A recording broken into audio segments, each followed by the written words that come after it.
Welcome. We will finish up our discussion on line tension in reaction diffusion systems. This is all based on this paper, which I also shared on our Moodle link. It's work by Henrik and Tobias, mainly by Henrik.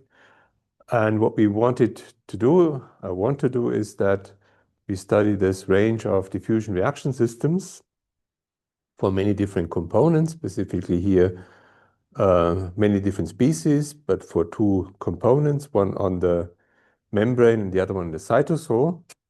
And here, this is the heuristic picture that shows you that there is a surface tension. Now, concerning the dynamics, what I would like to do today is to consider this particular type of reaction kinetics, meaning for all the species alpha, there is some kind of self-interaction, so membrane recruitment, attachment, detachment, and there's mutual interaction between the species, beta and alpha, and K alpha beta is the interaction coefficient. We will take it to be symmetric, such that the interaction between the two species follows this symmetric law, and then this is the equation we want to study. And what you just saw is that the system shows phase separation dynamics. Now let me recap the key point from last time. So we do have this problem of looking at an interface.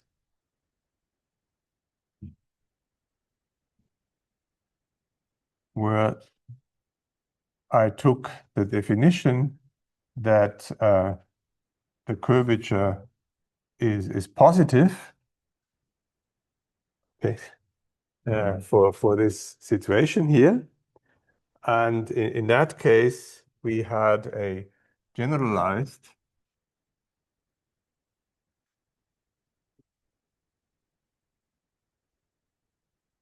Gibbs-Thompson relation.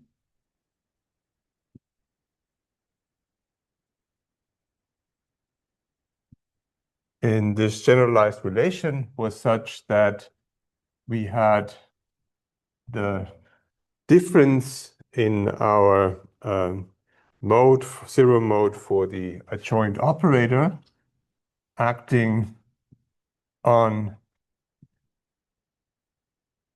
the reaction matrix evaluated with this adjoint mode. And this matrix is applied to the vector of the corresponding eta potentials. And we had this to be minus sigma times the curvature with the following definitions. I said V is the zero mode of the adjoint operator for the linear problem. And the surface tension that we had was the sum over all species, the membrane diffusion coefficients,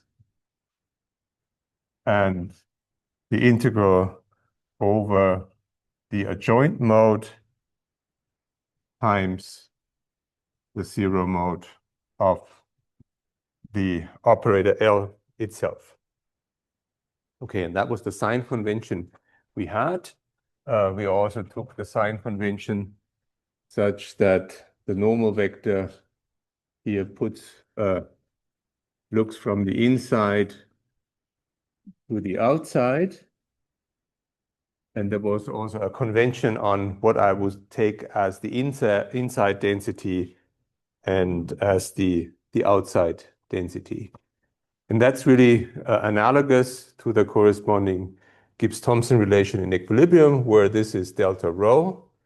Here we have delta mu, and we also have minus sigma times kappa. And you have to note that this is really a scalar product, so it's a sum over all the different species that we have. Were there questions to that? If not, then let's go straight into the discussion of our reaction terms. So we have it on the board. This is the reaction term I want to study. And for that case, we want to look at the profile equation.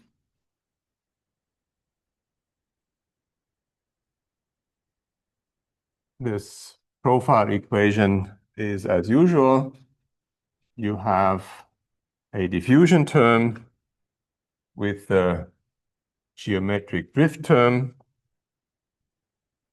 and the gradient squared acting on the profile with curvature. And then we do have this reaction term F alpha tilde that depends on all the different profile vectors and the vector of the whole set of eta potentials. So what's special about this F alpha is the following. If I take the F alpha and you look at it closely, you can see that you can actually write it as the derivative of another function. So I'll write it down for you, and then we see together that this works out. So I take the derivative of a function g that depends on rho and on eta.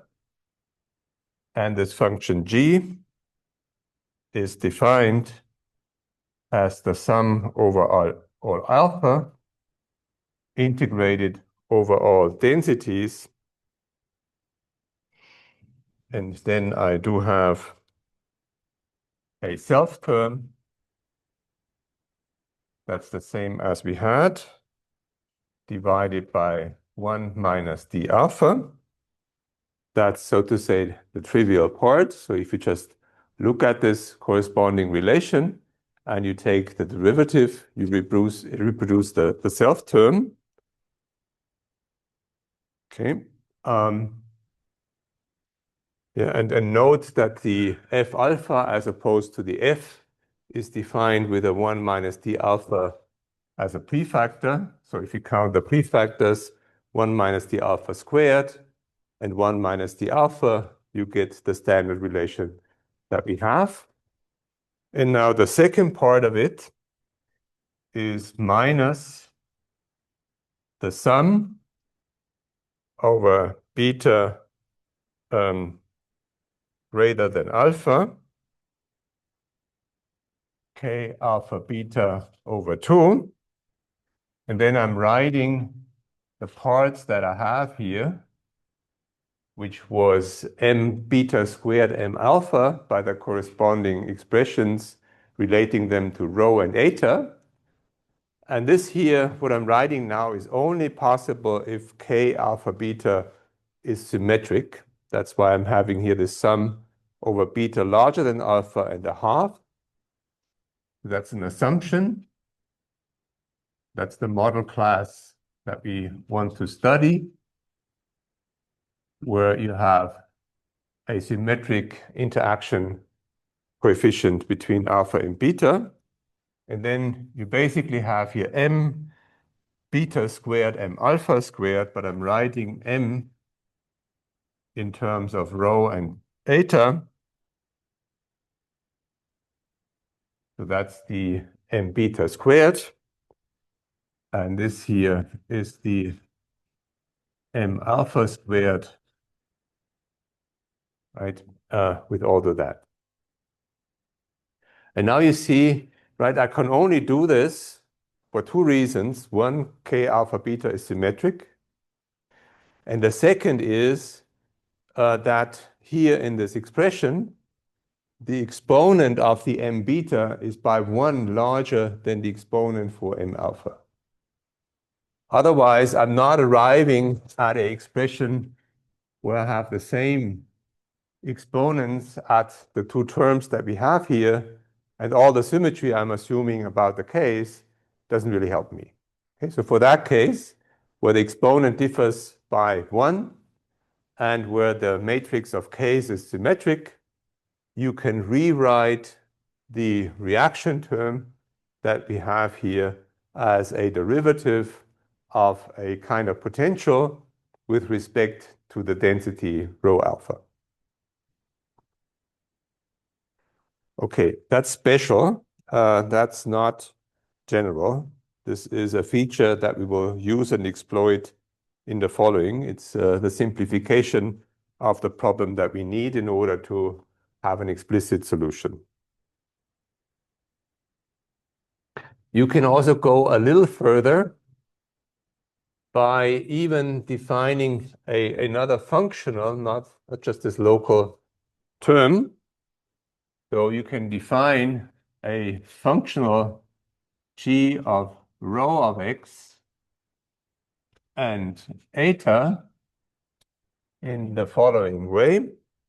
You integrate over our two-dimensional plane, and in addition to our local term, rho of x and eta, I now add a stiffness term, and I choose the stiffness term that we write here in a very particular way. So I'm writing it as this prefactor times the gradient of rho alpha squared. And I'm doing this because now if I take the functional derivative of that, I'll get this as a local term, right? This will then reproduce the corresponding reaction term. And when I take the functional derivative of this, I will get the corresponding Laplacian of rho alpha, which is this term here if I'm not writing it already for a particular situation, namely for the interface. Okay, so then the profile equation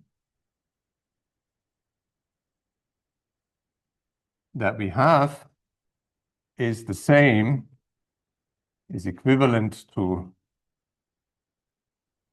a gradient problem where you have the gradient of g with respect to rho alpha equal to 0. And that's very reminiscent of the case where we have the Cahn-Hillard model, because there we had an actual free energy functional, and the profile equation was given by a functional derivative of that free energy functional with respect to rho alpha. Here, this g is not a free energy functional. It's also not appearing in that fashion in the equation of motion that I'm writing down next.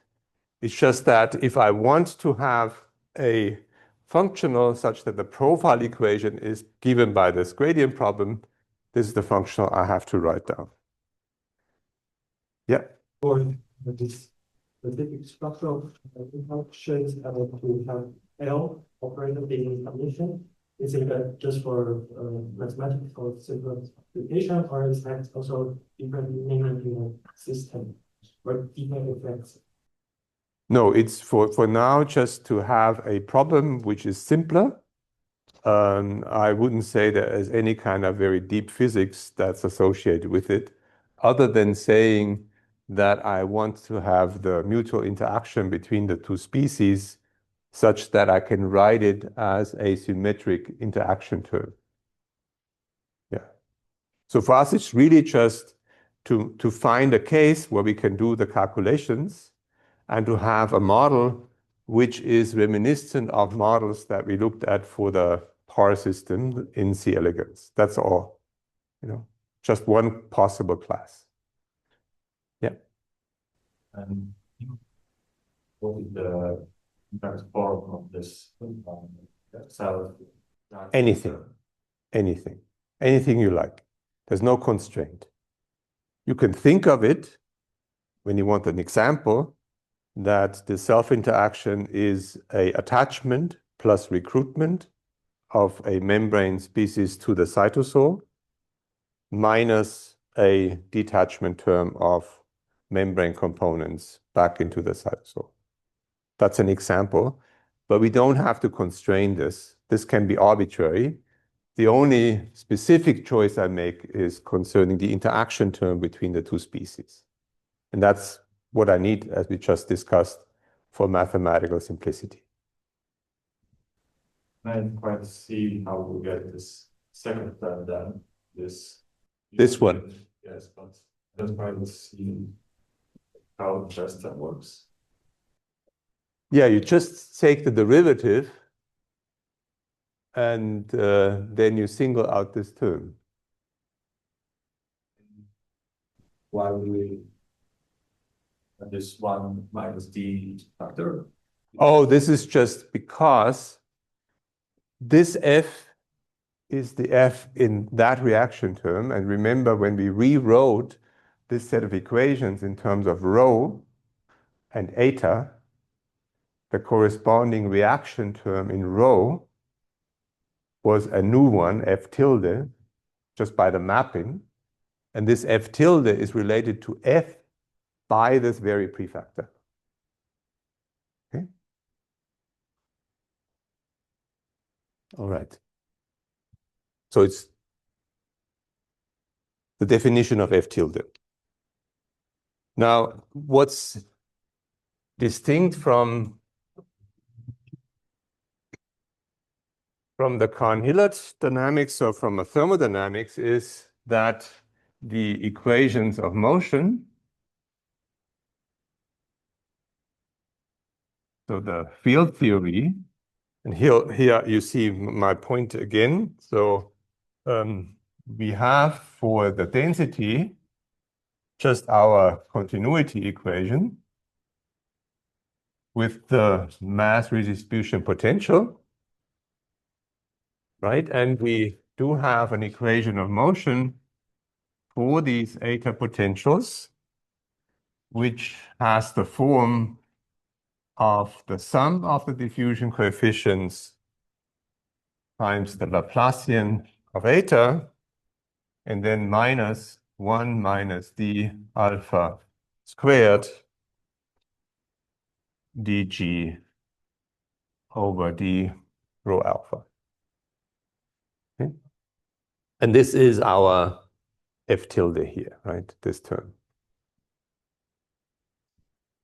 And also the second term giving the Laplacian. So you see, this g is now not a free energy functional. This has not a thermodynamic structure. It's an equation of motion for rho, which is a continuity equation, and the equation of motion for the eta potential that just happens to contain a term that you can write as a functional derivative. Okay, so that's the structure. But now let's go back to this equation.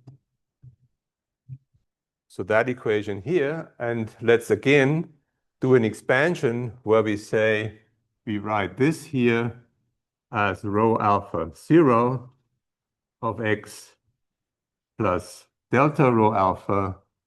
And we do the same for the corresponding eta that we write as an expression for 0 curvature and the one that has the deviation. Okay. So for that, we start from the profile equation in a form where I'm using the fact that we do have the corresponding expression written by the geometric drift and the dx squared rho alpha kappa of x. And I'm just writing this prefactor here to account for the other prefactors that we have introduced, and then have a form where here on the right-hand side, the second term is this derivative of rho of the functional g with respect to rho. Okay, so that's our profile equation. And now let's do the math and do the expansion. Okay. So we expand.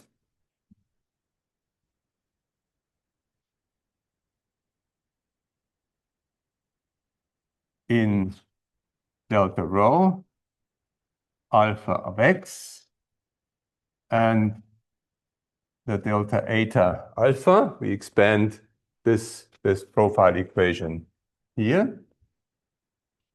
So we expand star in this. And once you have done so, just imagine this to be a Taylor expansion.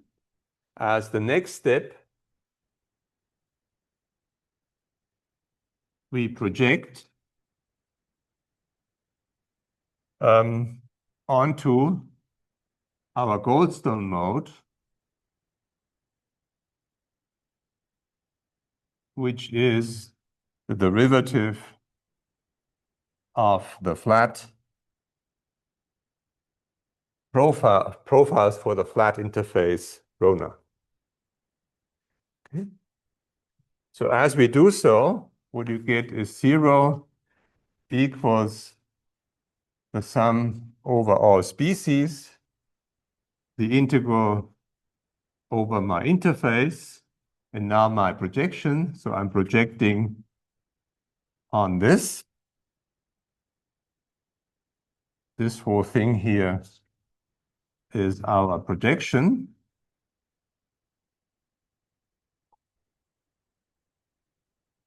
And then in the brackets, we do have the operator from the profile equation, but now Taylor expanded.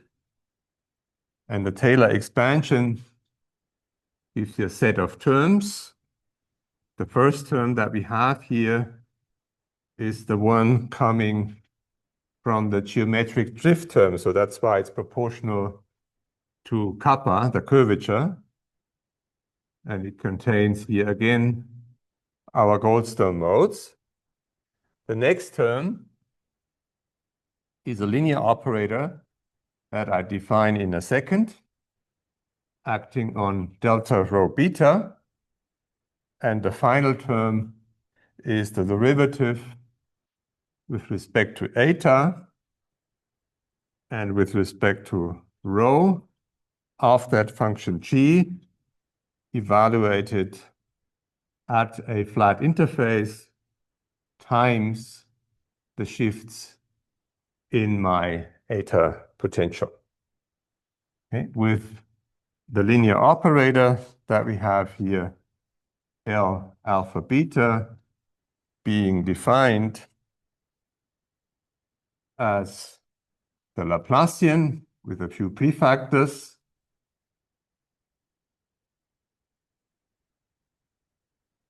dx squared, and then in addition a term that has a double derivative with respect to rho alpha and rho beta, g of rho for the flat interface, and also here eta for the flat interface. Right, so now you see this operator is special because this term is Hermitian anyway. This is just because of having plateaus where there is no flux. And most importantly, now you have this term which is symmetric because you can simply interchange the derivatives in alpha and beta. And this is really where the structure that we had comes in. Okay? So that's based on this term k alpha beta m beta squared m alpha and the reciprocity of the interaction matrix k alpha beta.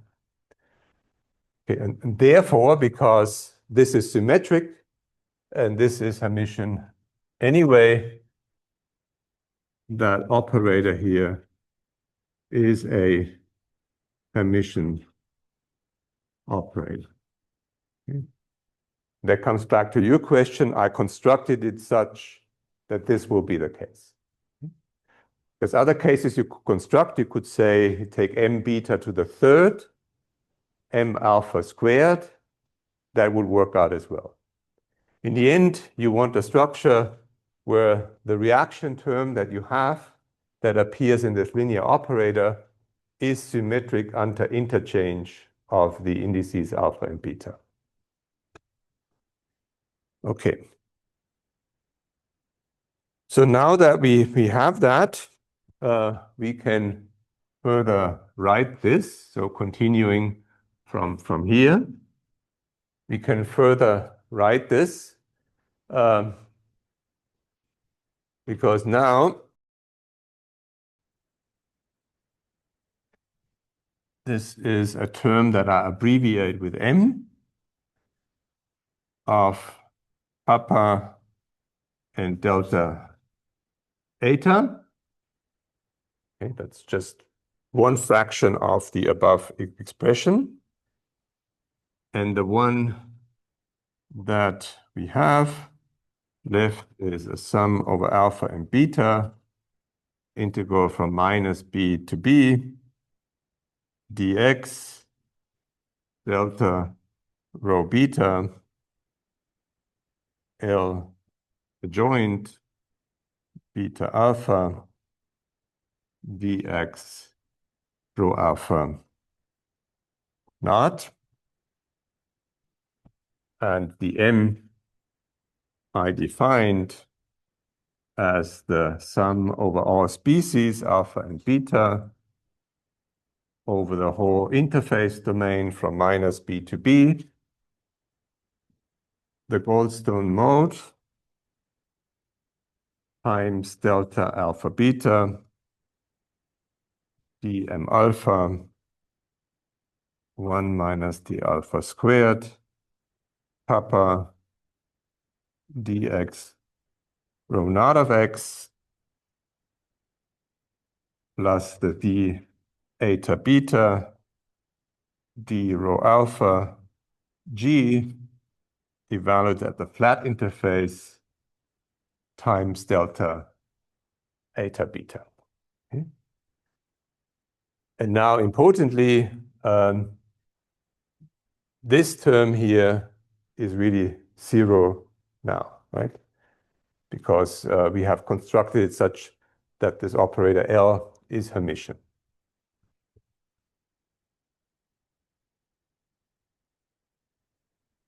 Right, so the condition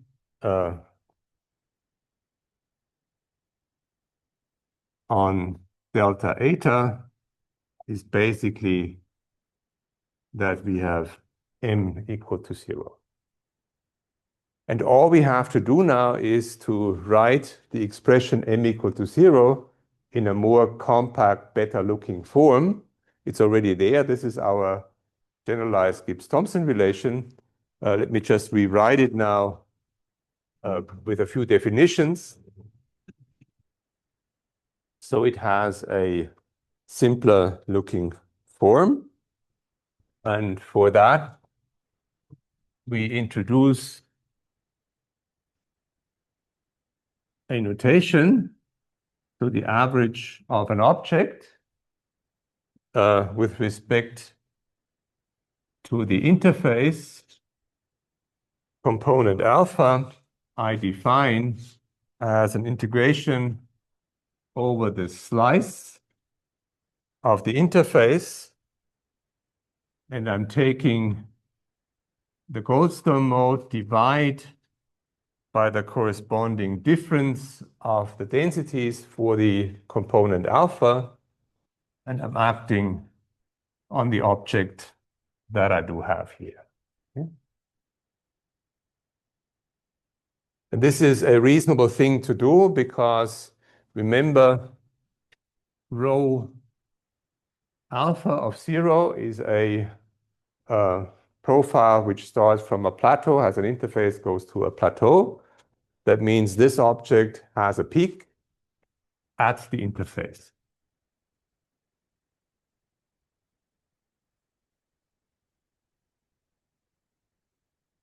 And therefore, the average that you perform here is localized to the interface by that term here, which motivates the definition that we have. All right. So with that,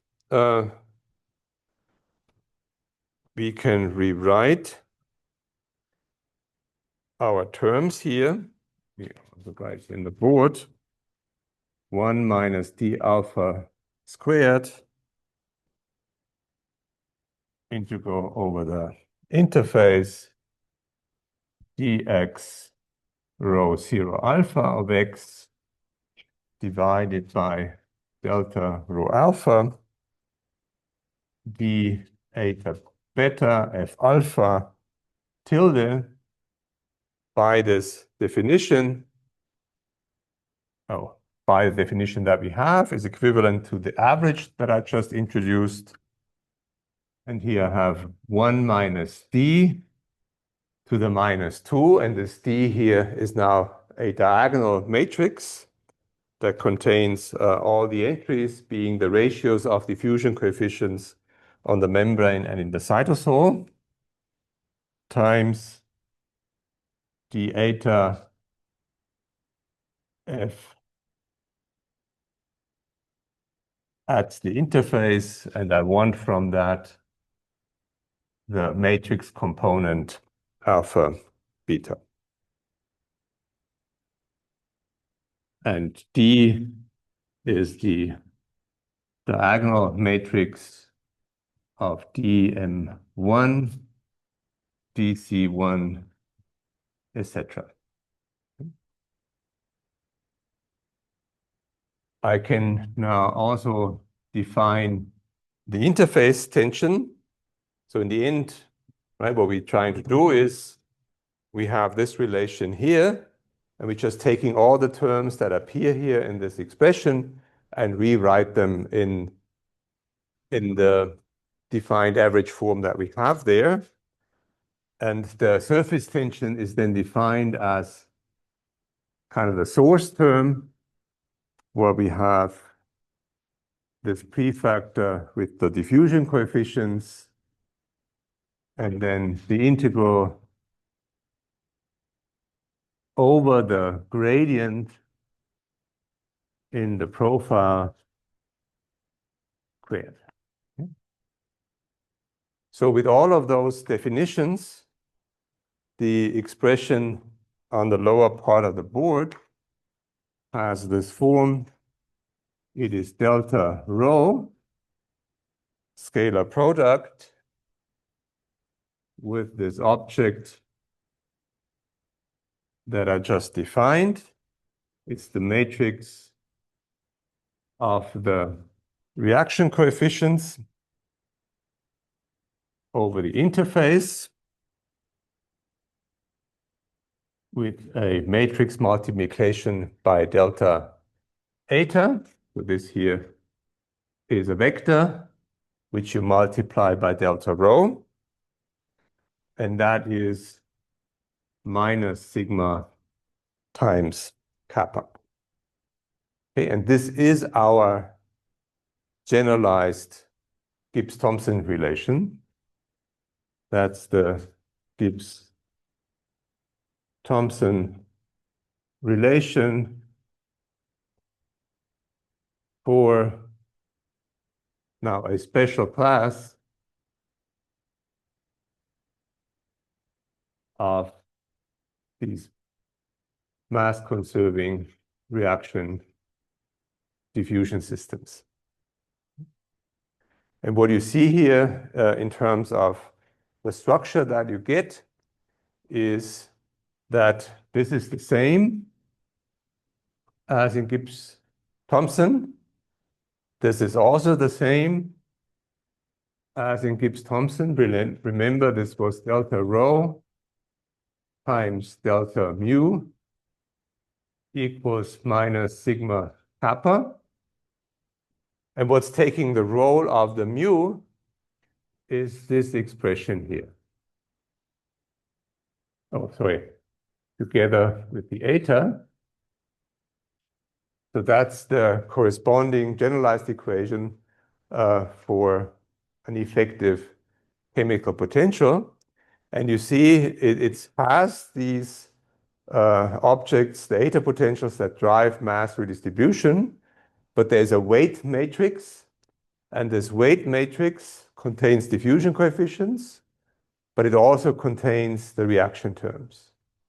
And it should so, remember our heuristic argument where I bend the interface, and the argument was as I bend the interface, I change the size of the attachment and detachment zone, and that gives a surplus or a smaller value of the corresponding potentials in the bulk, right? So it must depend on these reactions because they determine how much flux you have into the bulk from straining the interface in the system.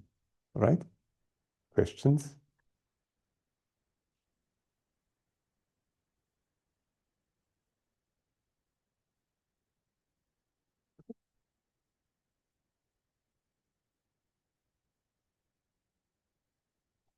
Okay. So after the break, what I will do is I will further simplify this relation here such that we recover the corresponding case, which is very close to a diagonal representation. And then I'm also showing you how that here simplifies to a system where you just have two components, 1 and 2. And then we'll see even more closely the analogy of that relation to the corresponding Gibbs-Thompson for a liquid mixture, because there we have studied two-component liquid mixtures, right, where we did the incompressibility constraint, and that's what I want to do then after the break. Good, then let's continue here. That's where we left off before the break. So we have this generalized relation, which is very much in the same kind of structure that we have for the thermodynamic Gibbs-Thompson relation. And now we would like to focus on this term here, which I call the reaction matrix.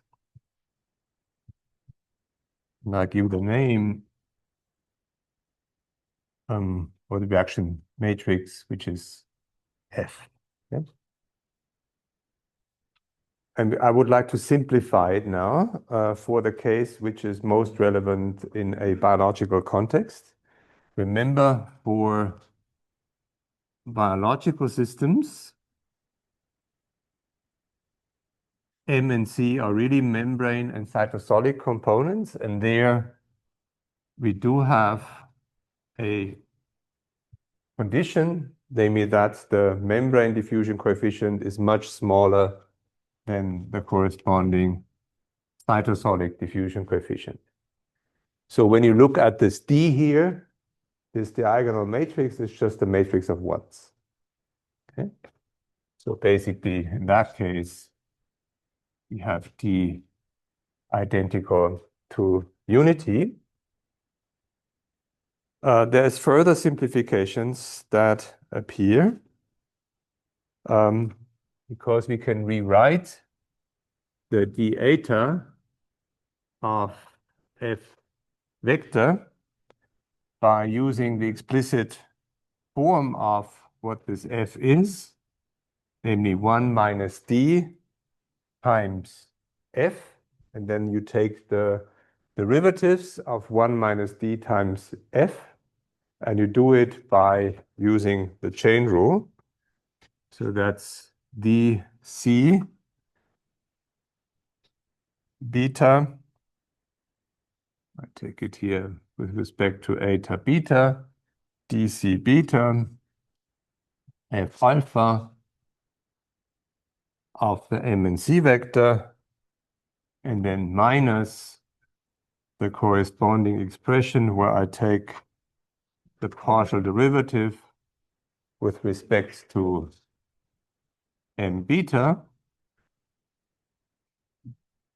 F alpha, and here I'm writing then M eta minus dm.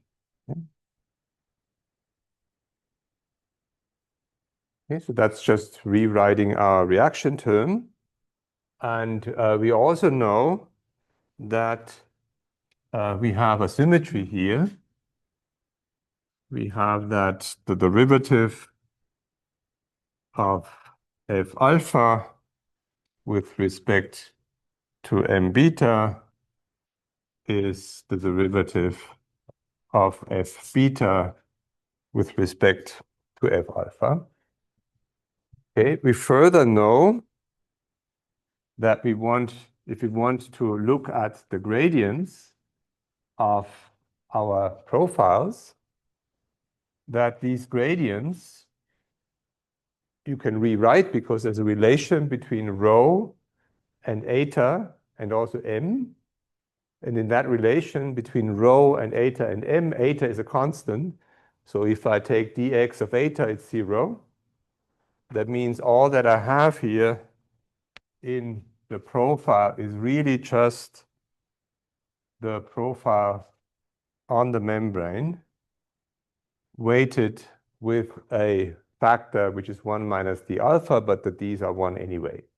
So I can rewrite the profile gradient as the gradient of the membrane density alone.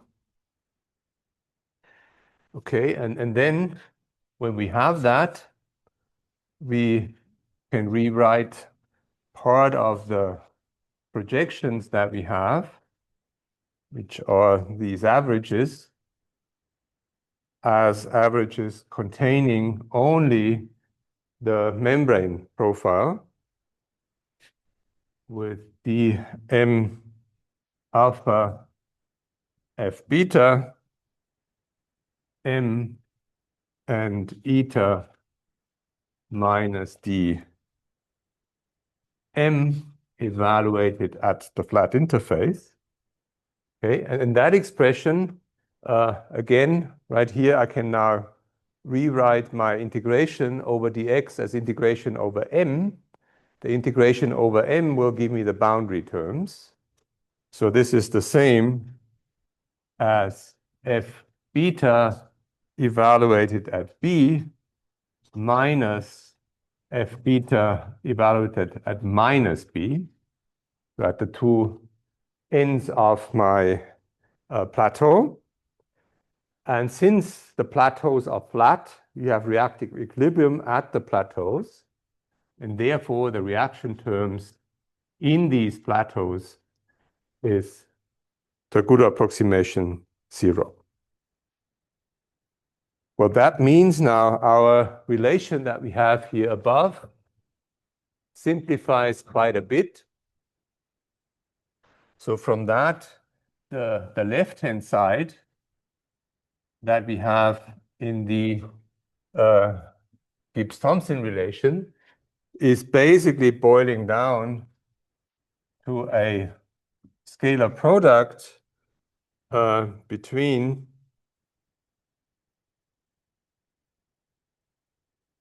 dc f, right, and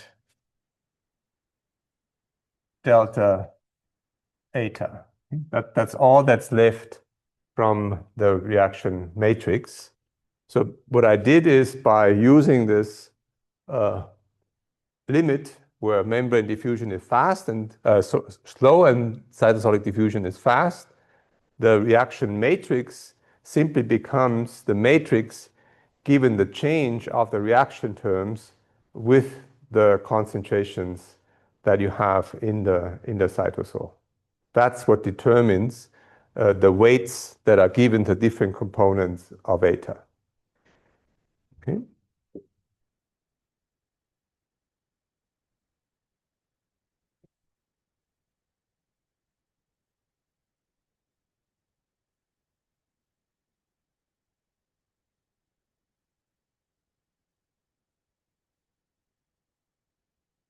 All right, and now if I'm assuming that the dominant contribution is from the self terms, that's a similar argument as we had last time, then this term becomes even simpler. dCF averaged over the interface becomes then a diagonal term that just contains the derivatives of the various self-interaction terms at the interface. Okay. And now we are back to what I said earlier. These terms, right, where you have a self-interaction, thinking of a classic reaction term that contains attachment, recruitment, and detachment. This here is the derivative with respect to the concentration in the cytosol. So those here, those coefficients are attachment rates.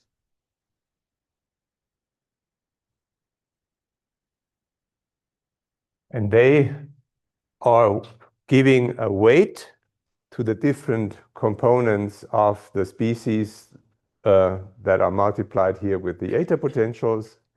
So you see, as in comparison with the chemical potential, the weight in the eta potentials is the stronger the attachment rates for this particular self-interaction is.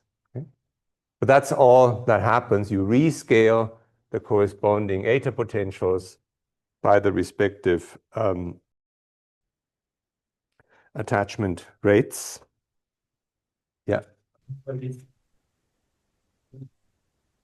basic EFDC being diagonal, is it based on the specific direction you have chosen?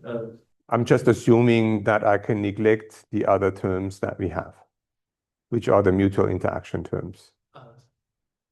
Right? So I'm saying, like I argued one lecture before, that there are attachment terms, and I'm assuming them to be dominant over the mutual interaction terms. And one of the is to EM is much smaller than DC, so that No. This is an additional assumption I make, which is reasonable in these contexts. And I'm doing these approximations not really because they are general, but because then you have a structure which becomes more and more intuitive as you read it. Right? And in general, there's a coupling between the different eta potentials, and this coupling comes from all the different reaction terms that you have. And in this simple case, where you dominate it by the diagonal terms coming from the self-interaction, then the interpretation of this matrix here is very straightforward. It's the weighted average of the eta potentials with the attachment terms. And that's again in line with this heuristic reasoning of this interface that you bend, that you have attachment and detachment zones, and that the attachment and detachment zones contribute to the flux that you have in the system through the corresponding attachment rates mainly. Yeah? Okay, and you can even write here delta C and not eta, because those are the dominant terms when you look at dm being much smaller than dc.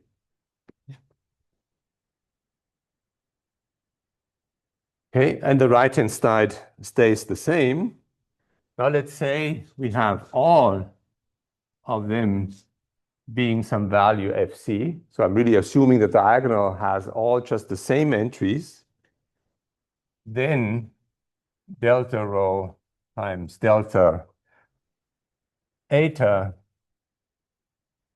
equals sigma f times kappa, with sigma f equals sigma divided by fc. Sorry, the minus here, don't forget that. Okay, and then you see, in this special case, it's all just very, very analogous to the thermodynamic Gibbs-Thomson relation. Now, to conclude, let me look at one specific case, which is the two-component case.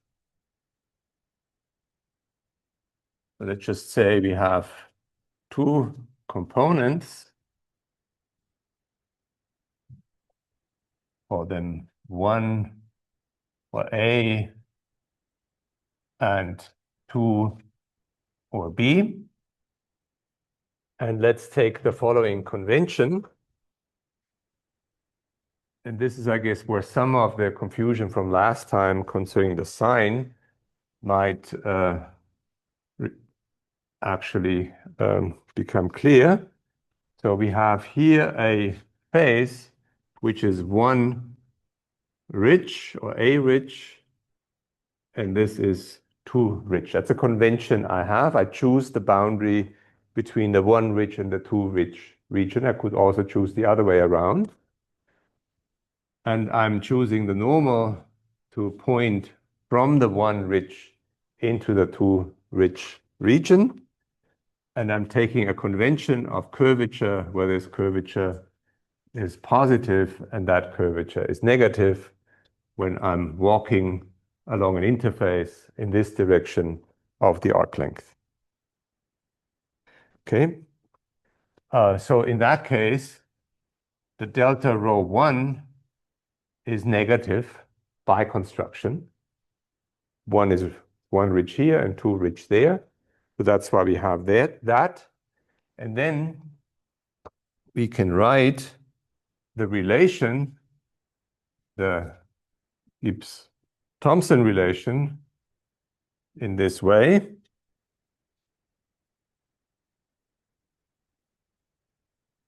And there's an opposite sign now. And this is proportional to sigma f kappa. And here I didn't do a mistake. So this is really the positive sign now with all the sign conventions that I have. Okay, let me say things are symmetric in 1 versus 2. Then I have delta rho 1 is minus delta rho 2. And that is then equal to, I hope I get the sign right now, delta rho. Not the other way around, okay. Minus delta rho. And when you do that, from that, you then get delta eta 1 minus delta eta 2 equals sigma f over delta rho times kappa.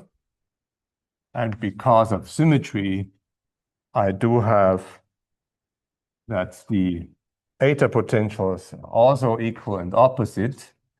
And I've defined this to be delta eta. And then the final relation that you get is this delta eta is sigma f over 2 times delta rho times kappa. And that's really the analogous relation that we also have when we look at a two-component mixture which is symmetric.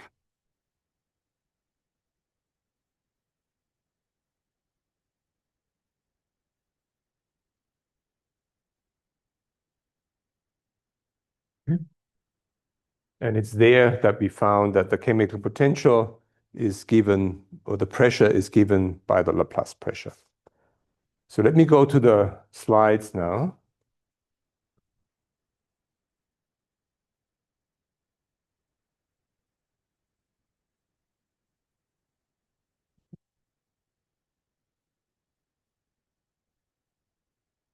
Because what you can do is you can look at this problem that we have here.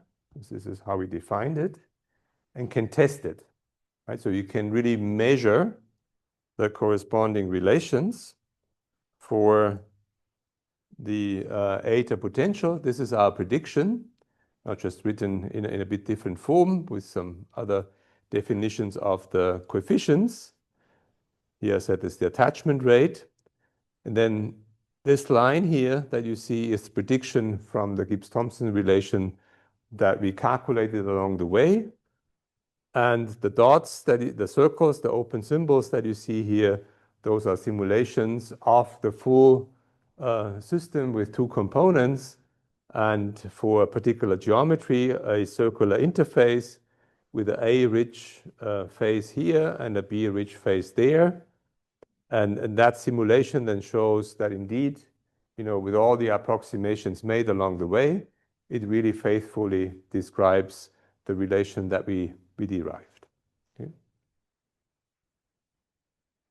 Now, what else can you do?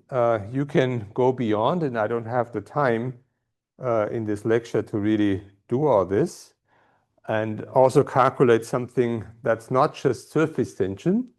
It's the Neumann law, and the Neumann law states if you now in a system with three different components, A, B, and C, and you have this vertex between all the three, then there will be surface tension between A and B, between A and C, and B and C, and the sum of these surface tensions in a mechanical system needs to be zero because there needs to be force balance. Right? And this force balance is the Neumann law. So the forces acting on this vertex have to be zero. Is that true? Is that the case for our system? It's actually not. So when you read the paper that I gave you very carefully at the end of the supplementary material, it's shown that this law here is no longer true. I can give you an intuition why this is the case. This law here that is derived for a thermodynamic system is based on the fact that you have gradient flow. That means the currents on the right-hand side of the equation of motion are derived from gradients in a chemical potential. Okay? So the currents that you have are, in a sense, scalar currents. Like in thermodynamics, however, if you have a vector field, you can decompose the vector field into something that's the gradient of a scalar field and the rotational flow. And the same way here, so if we go through the analysis, but I don't have time, there is a part of the dynamics that has to do with the curl of the reaction vector field. And that curl of the reaction vector field, which is not there in thermodynamic systems, gives rise to that modification here. So you have a new type of law. And then you can ask yourself whether you can actually design particular interactions. Of course you can, because you are at will in changing these reaction coefficients. You're also free to change the reaction network to something different. So before we had this mutual interaction, this is some other type of reaction scheme that you can come up with. And all I wanted to show you with that is as you change the reaction rates, so here it is changed, there's some reaction rates KBC and AB, and they are changed as a function here on this axis. And what you see then is that in the result of the morphology of the patterns that you get, you can move from something that has a symmetric vertex between all three phases to one where this blue phase is slowly but steadily actually intervening between the A and the B phase. And in the end here, at this particular point of the ratio of reaction rates, it's intervening completely between the two phases, and that's called a wetting phenomena. So the phase A is wetting both the C and the B phase. That's something you can construct. Now, you can also look at the coarse-graining law more in detail. So this is a time sequence of the movie you already saw. You see there's these tripods here defining the vertices where all three phases meet. And what's shown here is how the length scale of, let's say, a typical droplet size or a typical distance between the droplets is changing with time. And what's observed here in the simulation is that the power law is a third. And that should remind you of something. We had this power law 1/3 before, namely when we talked about LSW theory for Cahn-Hillard systems. There we had the same power law. So it seems that this power law is actually very, very robust and doesn't really need much more than the existence of a surface tension for it to be valid. What I wanted to close with is physics of foams. When you have surface tension, there's many things you can do in liquids. You can do mixtures, as we just studied, but liquid tension is also, surface tension is also responsible for the formation of foams.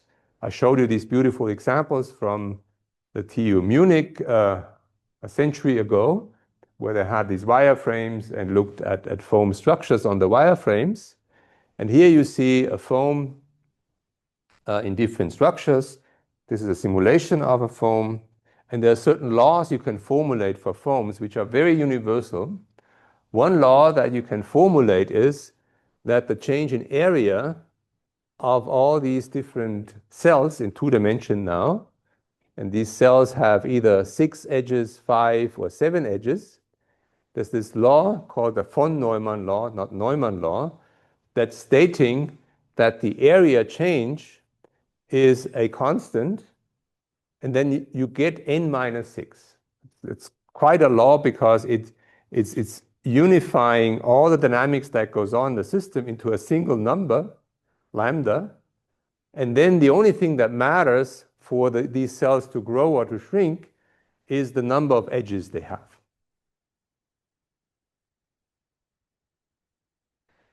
So there's also a coarsening dynamics then. So after these things shrink, you can have situations where this edge here between the 2 cells that are neighboring shrinks to 0 and then extends into another boundary between the domain here on the left and right. That's called a T1 transition. It's a topological transition in the structure of the foam. You can also have so-called T2 transitions where a cell here, which has 3 edges, shrinks to 0 and forms a vertex. Those are macroscopic topological dynamics that you see in these foams. You can characterize all of that in terms of differential geometry. And one object in differential geometry, which is very generally true for all kinds of polygons, is the so-called Euler characteristics. That's a number, topologically invariant, and it relates the number of vertices, edges, and faces. That's a universal number. And you can relate this in a certain way. I'm skipping over that. And then you expect that for large system sizes, you have a typical number of edges, which is 6. Now, let us go back to our mass-conserving reaction diffusion system. I told you, and we showed this at length, that these mass-conserving diffusion reaction systems do have surface tension in the sense we defined it. So if there is surface tension in these mass-conserving reaction diffusion systems, they should also show a phase behavior where the patterns are foams. Here is an example of a pattern observed from the group of Petrashvili some time ago in 2019.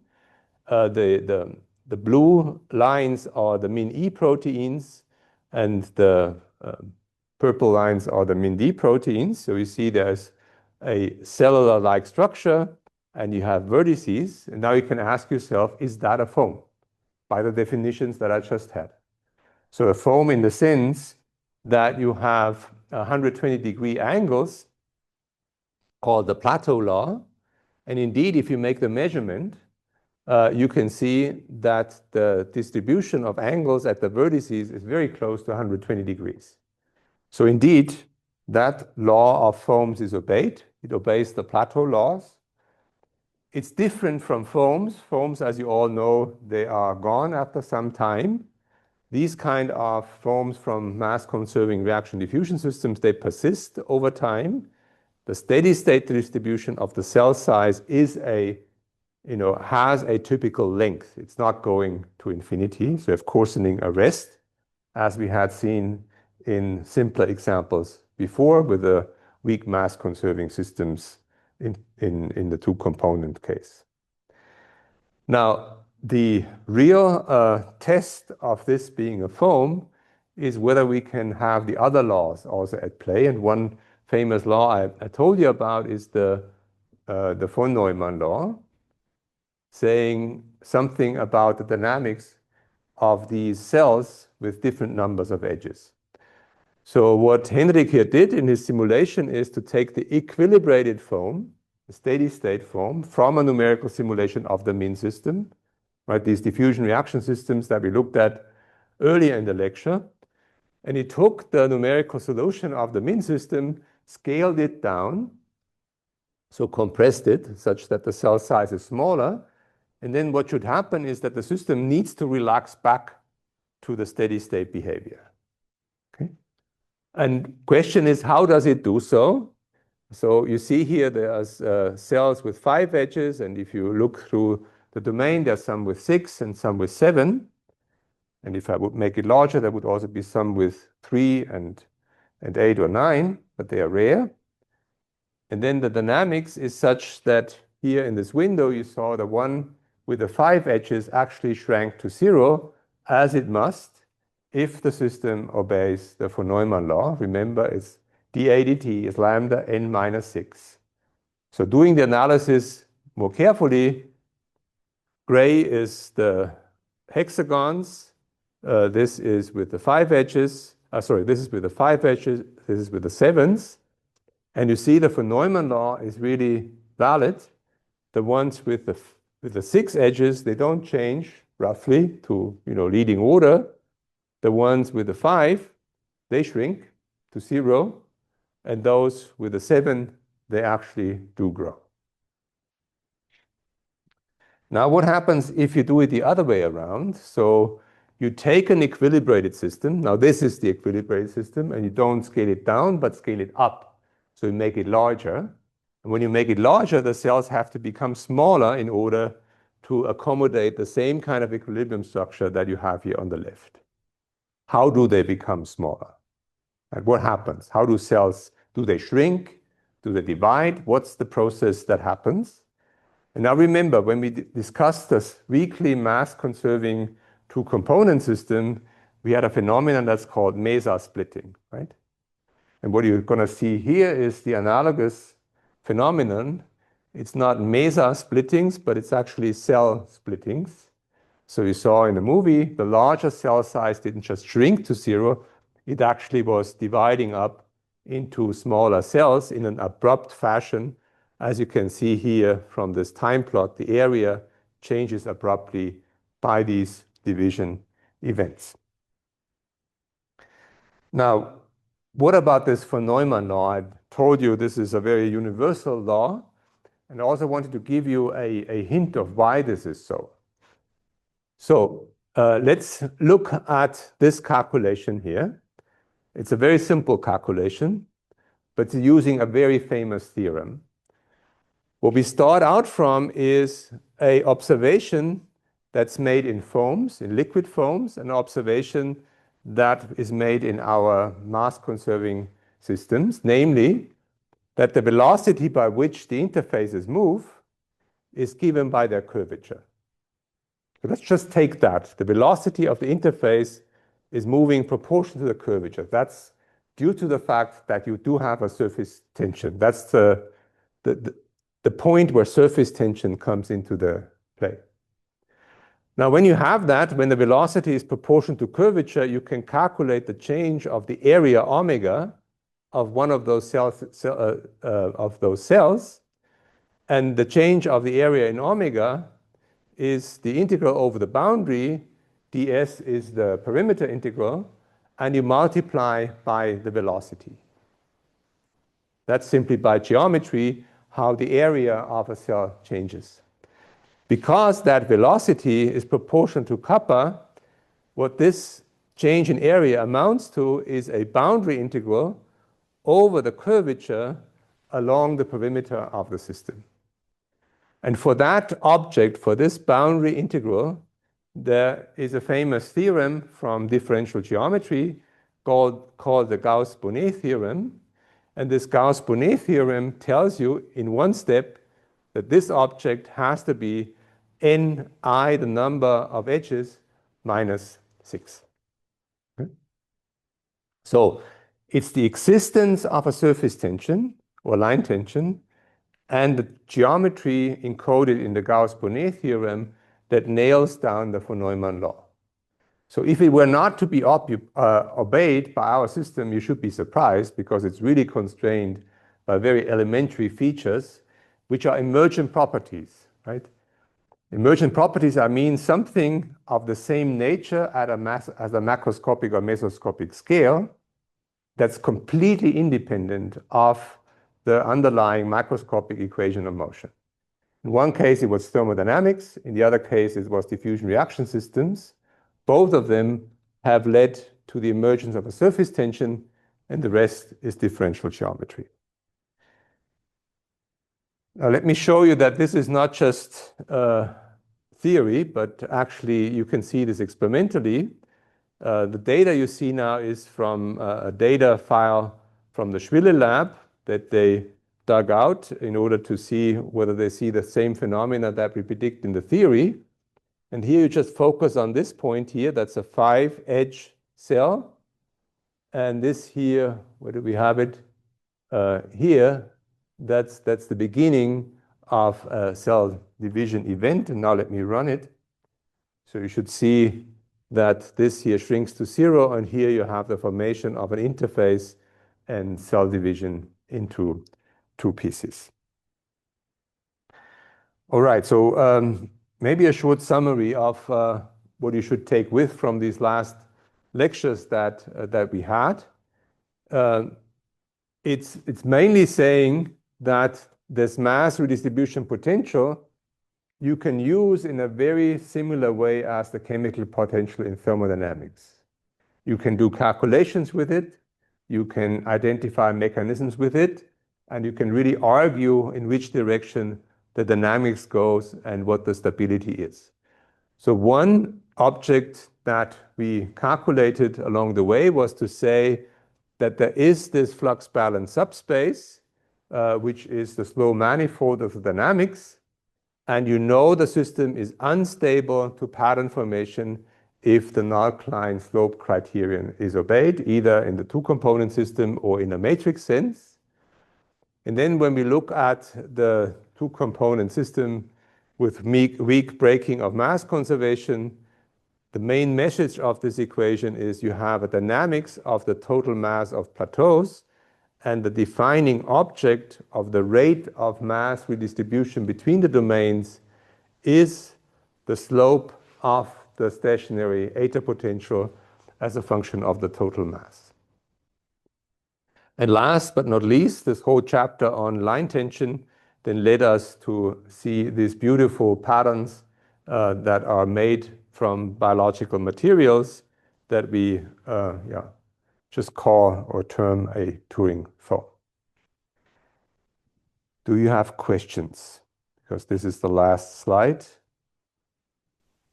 Yeah. There's for turnover in the generalized Neumann law. It doesn't affect the fact that the reaction diffusion still has this similar coarse-graining law as in the thermodynamics. I don't get your question. I mean, this graph shows the generalized Neumann law, which differs from the original law with a extra. There's a Neumann law and there's a von Neumann law. The sum over 3 tension. Yeah, that's the Neumann law. There's 2 different things. The Neumann law is basically force balance. But force balance is not so easy to show when you want to show it from thermodynamics because you have to derive it from these interface theories. And the von Neumann law is the one concerning the coarsening behavior. Those are 2 different things. They sound similar, but they're very distinct. Oh, okay. So like the extra term, the generalized Neumann doesn't affect if they both show similar for Neumann. I'm still not clear what you mean. Oh, maybe I change my question. Like there's an extra force term in the Neumann term for the reaction diffusion system. Yeah. And can one use this term as a measurement of how far away the system is from equilibrium? I don't know. I don't really know. I mean, you could say, because it's, the term that's not zero, which kind of measures the non-equilibrium nature of it, but I'm hesitant to compare a number with zero, right? Any number is larger than zero. So you cannot quantify with this in an obvious way of how far you are from equilibrium, because the distance would have some kind of measure, and it's not clear here. And you think it's possible to relate this to some experimental measurable force or energy? So don't confuse it with force in this case. Force is something that is true and the driving mechanism for thermodynamic systems. There, all these surface tensions correspond to mechanical forces. In the system we study, the surface tension is not a force. It's very important to note this. It's not a force. It's something that has the same effect as a force, namely it leads to interface shortening. There's no mechanics associated with it, just a geometric change in length. To the question, can you measure all that? Yes, of course, if you have the right observables. And that's the challenge usually in the experiment.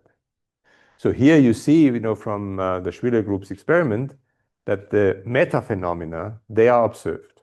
Right? The von Neumann law is observed, the splitting is observed. What they haven't studied yet, because they didn't do it in this 2019 paper, is what is the dynamics of the coarsening behavior of the foam as a function of time, starting from some initial condition. Yeah. Yeah. So, in the case of Neumann law, this vertex in the context of reaction diffusion systems, is it stationary or can I They move. Move? They move, and when you look back, slide back. So in a way, this force term causes the vertex to move. This term, which I wouldn't call a force term, but it causes these points to move, as you see. And you can, in principle, we have done so, write down the dynamics of that and study the motion of these points. From the inference of what the motion is of these vertices, it seems that the motion of the vertices is determined more by the difference of the surface tensions from zero than by this force, quote, quote, force F on the right-hand side. So at the moment, that's an open question. I cannot really tell you what the exact dynamics of the vertices is. It would be interesting to study for sure. Yeah. The meta theory for vertices is still nice. No, it's not done. So it's not complete. We don't even have a proper theory for what's going on in these three component mixtures beyond what I wrote here. So the mesa splitting that we explicitly calculated, right, in the two component case with weakly broken mass conservation, a corresponding theory is missing for this. And for that, it would need to have at least three components. That's our ongoing work in the group.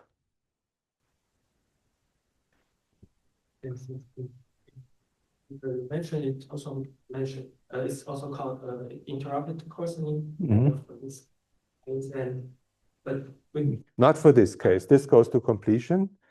The interrupted coarsening is the one that happens for the foams, because in the foams, unless so different from beer foam, right? Beer foam goes away. This foam here stays.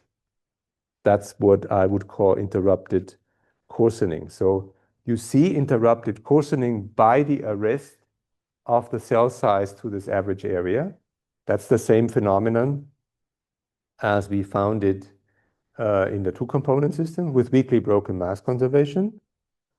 And the mesa splitting has its analogy in the topological transitions that we find if we compress if we make the system such that it's larger than the steady state. Again, we don't have a theory for that. Right? That this is open. This is just data and data analysis, and not really a full-blown theory as I described it here. Okay? That's all open questions. Just really because here the mass is always constant, and so practically measure like this term. I mean, the non-mass conserving case you can read as a proxy of a 3-component or 4-component mass conserving case, where you eliminate a degree of freedom and treat it as a reservoir, and then it looks like a mass conserving 2-component system, right? And the mass conserving 2-component system, they're really, really special because for them you have coarsening that goes to completion. And as soon as you have 3-component mass conserving systems, you can have coarsening arrest. You don't have to have, like you see from this Turing mixture, but you can have coarsening arrest. And my, so to say, paradigm for that is this weakly broken mass conserving system because it emulates the existence of a 3rd or a 4th species. Good, I have to stop here. And all I'm showing you is a sneak preview to next semester, not this. Come on. But that, so next semester I'm teaching advanced statistical physics. And this is the list of things that I will discuss. So basically some stochastic thermodynamics, Ginzburg-Landau theory, renormalization group theory, the link between statistical mechanics and machine learning, and then also non-equilibrium physics and Onsager theory. So if you're interested and have not taken the course, you're all very welcome. And I would like to thank you for hanging in the whole semester, for the attention you paid, the questions, participating in the problem sets. And I would like to wish you best of luck for the final exam. So thank you.